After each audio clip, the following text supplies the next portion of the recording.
Pejim-baovao hafa tanteraka kosa indray efa miroborobo tsikelikely eo amin'ny fiainan'ny tanora amin'izao fotoana izao ny kolontsaina sy ny fomba mampanao nentin-drazana izay tsy hita izay maharatsy azy hoy ny fiteny mahazatra.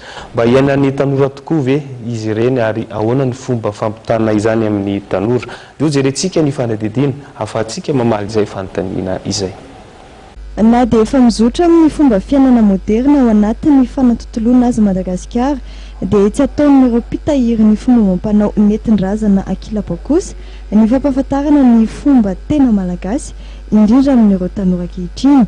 Sanatria mivava ngany hoe ny bokin-drakoto no avoakan-dravea dia izay ny mety hoe isy ny fanodrina ary tsara homariana fa ty boky ivoakan-droany ity izay atolotra amintsika ity dia tsy boky kabary akory fa tantara sy fomba izany hoe ny tsipiriany madinika indrindra momba ny fanambadiana izany hoe ny endriky ny zavatra tanterana ao anaty fomba fanambadiana ny anarany zavatra tolotra ny famaliany avy amin'ny mpangataka sy ny mpamoaka dia ny farany amin'ny didy amandalana mifehy ny fanambadiana.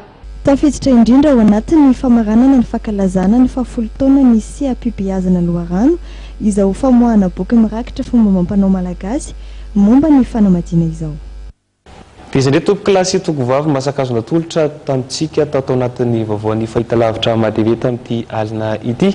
Saorana anao tany tokantrano tany tsy nisaraka taminay fa naharitra hatramin'ny farany. Saorana ihany koa ireo teknisiana nafatrapo ny kirakira tao amin'ny lafin'ny teknika. Saorana ihany koa ireo mpanao gazety nanangona ny vaovao antsika. Azadino ary fa afaka minitra vitsy dia anaraka ny fandarana Zoma TV ianao izay rahanao amin'ny sampana fampahalalam-baovaon'ny fahitalavitra matv hatrany.